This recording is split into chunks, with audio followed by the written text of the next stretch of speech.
देश भर में किस तरह से बदल रहा है मौसम। राजधानी दिल्ली समेत उत्तर पश्चिम के कई राज्यों में तापमान सामान्य से अधिक होने से भीषण गर्मी पड़ रही है, जिसके बाद दिल्ली में अधिकतम तापमान 41 से 43 डिग्री सेल्सियस के बीच रहा, जबकि उत्तर प्रदेश के बांदा में सोमवार को सबसे अधिक तापमान 46.6 डिग्री सेल्सियस दर्ज किया गया। राजस्थान के पिलानी की अगर बात करें और मध्य प्रदेश में खजुराहो और हरियाणा में हिसार में भी अधिकतम तापमान सामान्य से काफी अधिक दर्ज किया गया। राजस्थान में पिलानी में 46.4 डिग्री सेल्सियस के साथ दूसरे सबसे अधिकतम तापमान वाला शहर रहा, जबकि एमपी के खजुराहो में 46 डिग्री सेल्सियस और हरियाणा के हिसार में 45.4 डिग्री सेल्सियस तापमान दर्ज किया गया।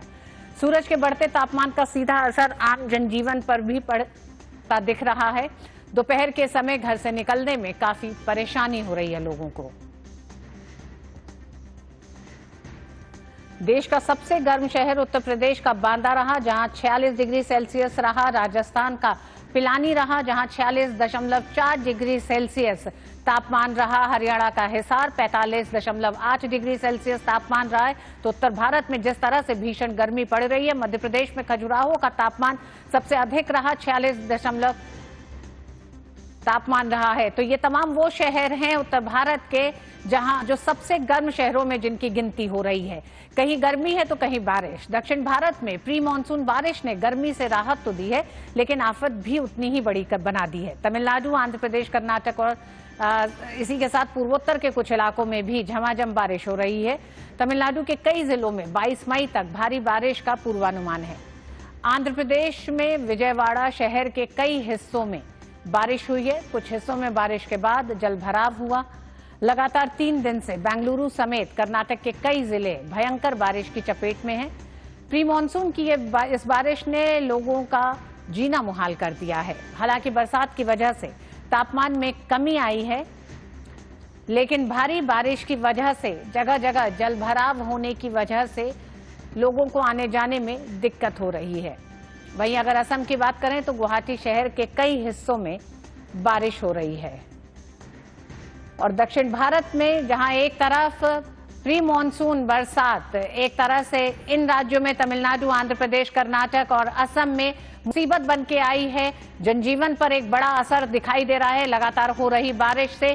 बेंगलुरु में जिस तरह से बड़े शहरों में जलभराव दिखाई दे रहा है, आम जीवन पर बड़ा असर पड़ा है, तो वहीं दूसरी तरफ अगर हम उत्तर भारत की बात करें तो भीषण गर्मी ने लोगों का जीना मुहाल कर दिया है।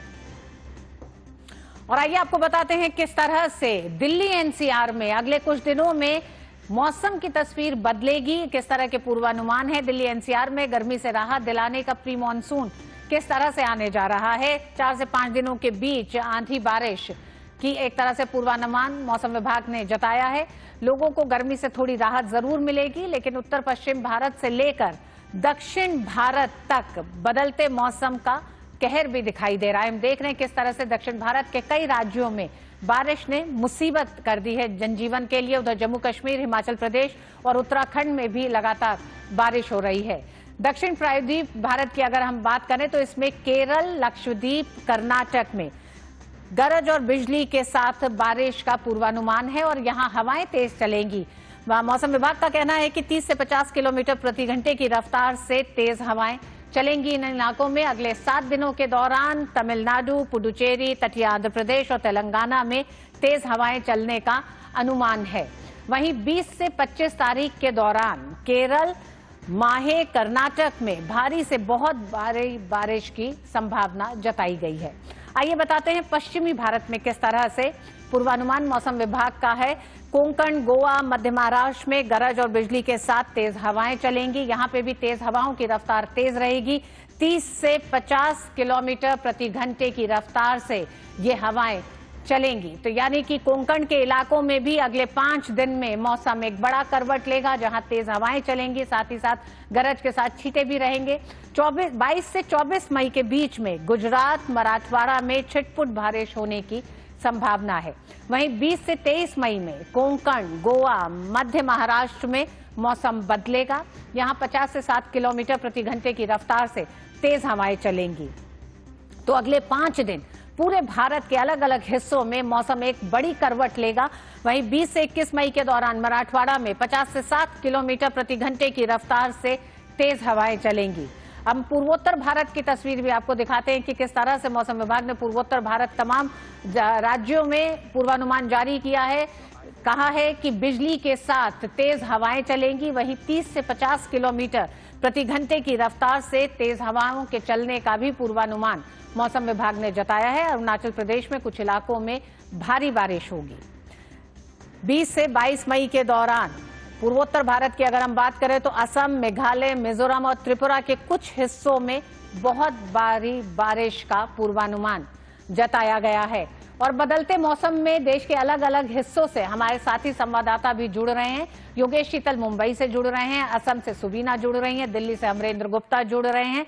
और अगर हम शुरुआत सबसे पहले अमरेंद्र आप ही से करें, क्योंकि मौसम विभाग ने जिस तरह के पूर्वानुमान जताए हैं उसमें किस तरह से आने वाले 5 दिन में एहतियात भी बरती जाएगी और इन पूर्वानुमानों के पीछे का कारण क्या है? क्योंकि मई में तेज धूप, तेज गर्मी तो है, साथ ही साथ मौसम एक बड़ी करवट ले रहा है। ये प्री मानसून की करवट है। देखिए ऋतु, एक अच्छी बात यह है कि मौसम विभाग ने जो अपनी जानकारी दी है, नया अपडेट दिया है, उसके मुताबिक अगर बात करें तो 5 से 6 दिन में जो मानसून केरल में दस्तक दे सकता है। इसके अलावा जो मौसम विभाग के मुताबिक कहा जाए तो 6 दिनों में जो दिल्ली, एनसीआर सहित देश के कई हिस्सों में जो है बारिश और आंधी के साथ, गरज के साथ बारिश की संभावनाएं भी जताई गई हैं।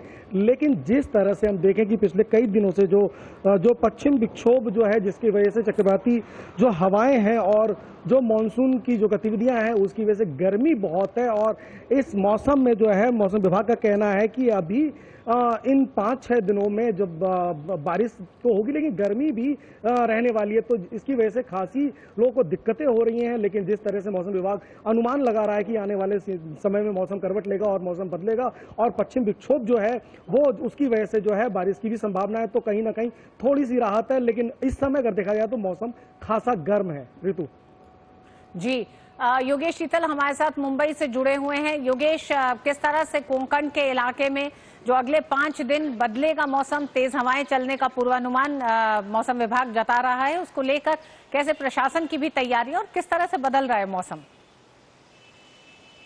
ऋतु, ये 2 स्तरों पर है। अगर आप कोंकण की बात करिए तो खास करके सिंधुदुर्ग है या रत्नागिरी है या फिर रायगढ़ है, यहाँ के लिए ऑरेंज अलर्ट जारी किया गया है क्योंकि तटीय इलाके हैं, समुद्र के किनारे का इलाका है और खासकर जो मछुआरे हैं या फिर जो समुद्र के जो सोर्सेज है, जो रहने वाले वहाँ पे कम्युनिटीज है वो वहाँ पे रहती है, तो उसको लेकर पहले ही अलर्ट जो है वो जो स्थानीय प्रशासन है, जो सिविक बॉडी है जिसको हम म्युनिसिपल कॉर्पोरेशन कहते हैं, वो वहाँ पे ऑलरेडी नजर बनाए हुए है। इसके अलावा एहतियात के तौर पर जिस तरीके से क्योंकि मानसून जो है वो मुंबई या फिर तटीय क्षेत्रों के लिए कोई नई चीज नहीं है, हमेशा लोग हर साल जो है इन सब चीजों से जूझते रहते हैं। तो अगर आप मुंबई की भी बात करें, क्योंकि मुंबई जो है वो भी तटीय ही है, तो यहां पर भी जो बीएमसी है, जो यहां की जो सिविक बॉडी है, उसने पहले से ही काम शुरू कर दिए गए थे। सर्कुलर निकाला गया है कि 20 मई के बाद किसी भी तरह का जो काम है, खास करके खुदाई का, क्योंकि मेट्रो के कई स्तरों पर काम चल रहे हैं, कई सारे रियल एस्टेट के काम चल रहे हैं, इंफ्रास्ट्रक्चर से जुड़े काम जो है वो चल रहे हैं, तो उसको लेकर पहले ही कह दिया गया है कि 20 मई के बाद किसी तरह का जो खुदाई का काम है वो नहीं होगा। इसके साथ ही मानसून से पहले ही जो पेड़ होते हैं, क्योंकि कई बार क्या है पेड़ कहीं करते हैं, जैसे माटुंगा का एरिया ले लीजिए या फिर कुर्ला का एरिया ले लीजिए, चंबूर का एरिया ले लीजिए, तो थोड़ा सा कंजस्टेड एरिया है, वहां पे पेड़ों की कटाई, जो छटाई जिसको कहते हैं, बेसिकली ट्रिमिंग जो है वो पहले ही कर दी गई थी और फिलहाल इंश्योर किया गया है कि वो कहीं पे रास्ते में अवरोध न उत्पन्न करे, ट्रैफिक कंजेशन की स्थिति जो ट्रैफिक जो है वो उस तरीके से डिस्टर्ब ना हो। इसके साथ साथ बीएमसी के अलावा जो फायर ब्रिगेड है या फिर जो अलग अलग एजेंसी है उनको भी ऑलरेडी अलर्ट पे रखा गया है। अगर प्रेडिक्शंस की अगर आप बात करें प्रिसाइजली, तो जो कोंकण रीजन है वहां के ऑरेंज अलर्ट है, मुंबई के लिए फिलहाल जो है येलो अलर्ट है। अगर आप पश्चिमी महाराष्ट्र की बात करें, कोल्हापुर है, अहिल्यानगर है, पुणे है, ये सब जो क्षेत्र हैं, सांगली है, यहाँ पे पिछली बार हमने देखा था जबरदस्त बारिश हुई थी। सांगली में भारतीय सेना की तरफ से ऑपरेशन राहत भी लॉन्च किया गया था जब कृष्णा नदी जो है वो खतरे के निशान से ऊपर आई थी, कई गाँव में पानी आ गया था, तो वहां पे भी हालांकि बारिश काफी ज्यादा हुई है। लेकिन फिलहाल जो है पूरे महाराष्ट्र में इंक्लूडिंग विदर्भ और खानदेश जो कि नासिक का रीजन है, जो कि घाट का एरिया है, वहां पे फिलहाल जो स्थिति वो पूरी तरीके से सामान्य है। परिवहन आवागमन जो है वो सामान्य रूप से चल रहा है। आने वाले समय जिस तरीके का अलर्ट है उस तरीके से चाक चौबंद जो व्यवस्था, जो प्रिपरेशंस होता है, तैयारियां होती, वो भी संबंधित जो भी विभाग है उनके द्वारा कर ली गई है। जी बहुत बहुत धन्यवाद योगेश, आपका भी, अमरेंद्र आपका, सुबीना आपसे समय नहीं है, नहीं तो बात करते। बहुत बहुत धन्यवाद आप तीनों ही संवाददाताओं का हमारे साथ जुड़ने के लिए।